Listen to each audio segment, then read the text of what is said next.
I have spent extensive time analyzing the hidden psychological triggers, behavioral shifts, and mindset frameworks that govern everyday human interactions. In doing this, I constantly encounter a specific, destructive psychological pattern that most people never see, yet almost everyone falls victim to at some point in their lives. You have likely felt the weight of it. There is a quiet, profound exhaustion that you carry with you. It is not physical fatigue, and it is not the standard stress of daily life. It is the deep, structural drain of someone who absorbs the emotional weather of every room they enter. You are the listener. You are the fixer. You are the designated anchor. You are the one people bring their chaos to, knowing you will carefully organize it for them. You have been told your entire life that this capacity to care is a rare and beautiful gift. Society labels it kindness, compassion, and selflessness. You believe that your endless reservoir of empathy makes you a fundamentally good person. You operate on the assumption that if you can just understand where someone is coming from, if you can just absorb their pain, validate their struggles, and reflect back infinite patience, eventually the dynamic will balance out. You believe that love and understanding can heal the brokenness in the people around you. But you are watching this right now because the dynamic has never balanced out. Look carefully at the architecture of your relationships. Examine the friendships, the family dynamics, and the romantic partnerships that consume the vast majority of your mental energy. You are constantly pouring water into cups that have holes in the bottom. You are managing the emotional climates of adults who refuse to manage themselves. And when you are finally empty, when you are the one sitting in the dark needing someone to listen, the room is remarkably quiet. This is not a failure of your kindness. It is the architecture of toxic empathy. For the next 20 minutes, we are going to completely dismantle the illusion you have been living inside. We are going to look clinically at why your endless capacity to care is not functioning as a moral virtue, but as a severe psychological vulnerability. To understand the toxic empathy trap, you must first separate the romanticized idea of compassion from the clinical reality of your behavior. True empathy is the ability to recognize and understand another person's emotional state. It is an act of observation. Toxic empathy, however, is the uncontrollable compulsion to absorb that emotional state and take responsibility for fixing it. Think about how you enter a room or a conversation. Before you have even spoken a word, your mind is actively scanning the environment. You are reading micro-expressions, detecting microscopic shifts in tone, and noting the subtle tension in people's shoulders. You anticipate needs before they are ever verbalized. You subconsciously adjust your own personality, shrinking your presence to avoid intimidating someone, or expanding your energy to lift someone out of a bad mood, to ensure that the people around you remain comfortable. You call this being considerate. Psychology calls it hypervigilance. This behavior rarely originates from a place of pure, overflowing love. It almost always originates from a place of survival. Somewhere in your formative years, you learned that your environment was only safe when the people in authority were happy. If a figure of influence, a parent, a caregiver, or a volatile sibling was unpredictable, your nervous system adapted.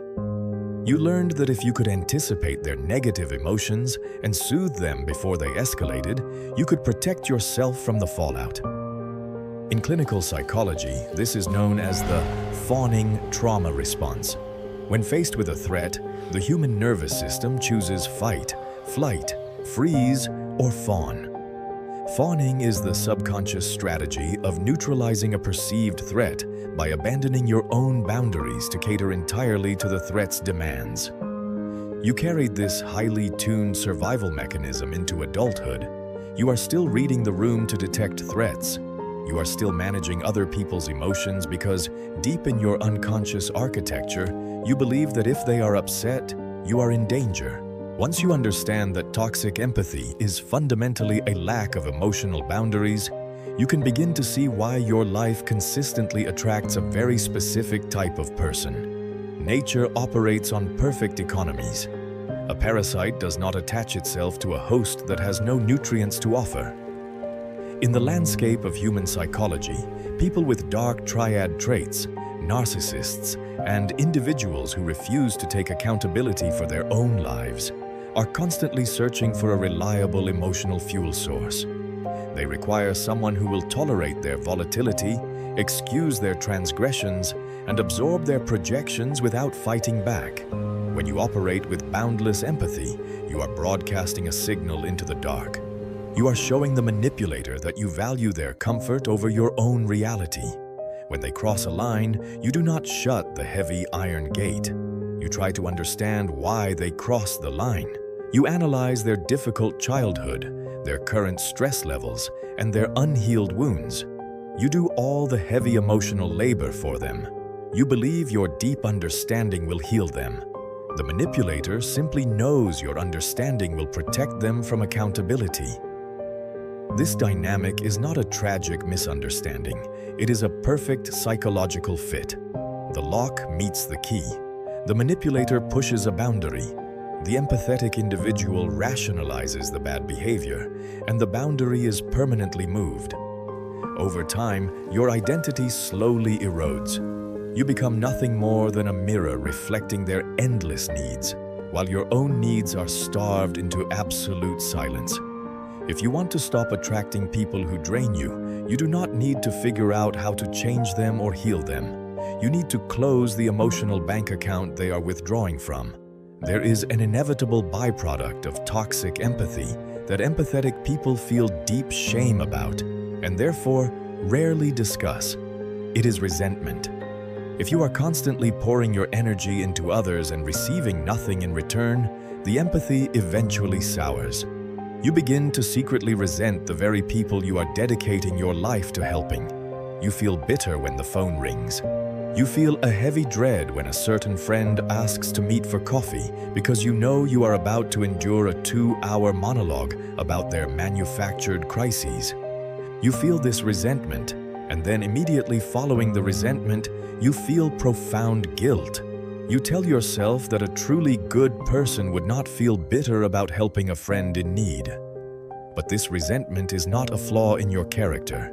It is the alarm bell of your neglected psyche. Resentment is the emotional signal that a boundary has been violated, usually by yourself. You are angry at them for taking, but underneath that, you are deeply angry at yourself for giving when you had nothing left to give. You have prioritized maintaining the good person persona over telling the truth about your own limitations. Until you honor that resentment and use it to build walls, the bitterness will eventually destroy the relationships you are trying so desperately to save. We must now look at the hardest truth of this psychological dynamic. It requires you to examine your own shadow. Why is it so difficult for you to stop fixing people? If the exhaustion is so profound and the resentment is so heavy, why do you keep answering the late-night phone calls? Why do you continually step in to manage the crises of adults who should be managing themselves? Because toxic empathy is not entirely selfless. It contains a hidden, covert form of control. When you are the one holding the answers, providing the support, and carrying the weight, you establish a specific power dynamic. You become indispensable. Subconsciously, the chronic fixer operates on a quiet, unexamined belief. If they need me, they cannot leave me. By constantly focusing outward on the brokenness of others, you create a brilliant, impenetrable distraction from your own internal landscape. It is infinitely easier to organize the chaos of a friend's failing relationship than it is to sit in the silent, terrifying reality of your own unfulfilled ambitions or your own loneliness. By playing the role of the savior, you get to avoid the vulnerability of being the patient. As long as everyone else's house is on fire, you never have to notice the structural rot in your own floorboards. To break the trap of toxic empathy, you must surrender this covert control. You must allow people the dignity of their own failures. When you stop stepping in to fix the external world, the silence that follows will be deeply uncomfortable. It will force you to finally look inward, and that is precisely where the real work begins. How do you actually function in the world once you realize that caring too much is ruining you?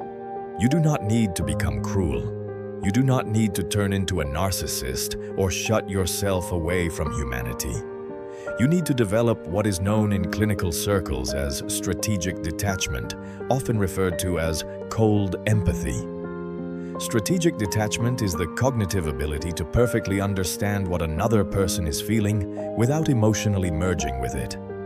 It is the ability to read the room without taking responsibility for the mood of the room.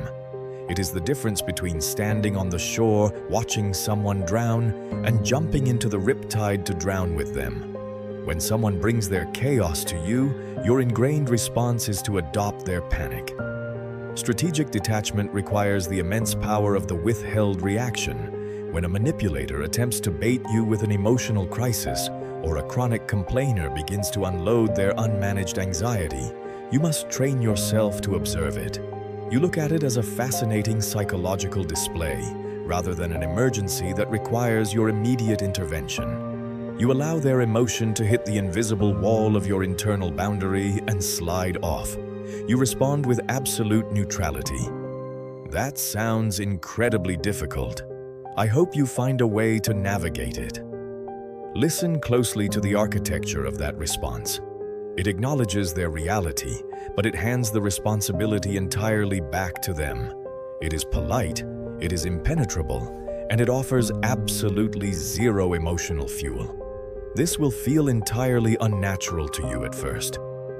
Your nervous system, addicted to the fawning response, will scream at you. It will tell you that you are being cold, bad, or unloving. The people who have relied on your toxic empathy will react with anger. They will accuse you of changing. They will try to guilt you back into your old position of subservience. Let them. Their anger is simply the friction of your new boundaries taking shape. It is proof that the old system is breaking. You have spent your life believing that an open door is the ultimate symbol of a good person. But an open door with no walls is not a home. It is just a thoroughfare. Anyone can walk through it, drag dirt across the floor, take what they want, and leave without a second thought.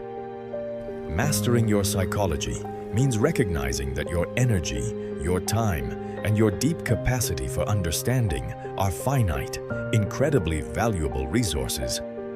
They are not free commodities to be handed out to whoever makes the loudest noise or presents the most tragic story. They are to be earned.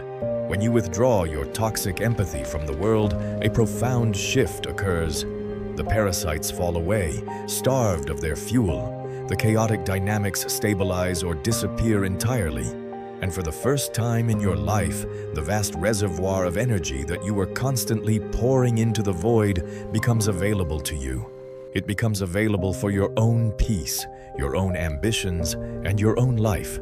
We are quietly reshaping how we show up in the world, leaving behind the exhaustion of overgiving to finally reclaim our own emotional homes. If you feel called to, share your experience with toxic empathy or your journey with boundaries in the comments below. By speaking your truth, you light the way for others, proving to them that this quiet, powerful transformation is something we navigate together. You now understand how to detach from emotional chaos and secure your boundaries. But what happens when you need to command respect in the silence that follows? The next step in your psychological mastery is learning the tactical advantage of speaking less, forcing others to project their hidden insecurities into the space you leave behind. I break down the exact framework for leveraging that strategic silence in the next video on this channel. I will see you there.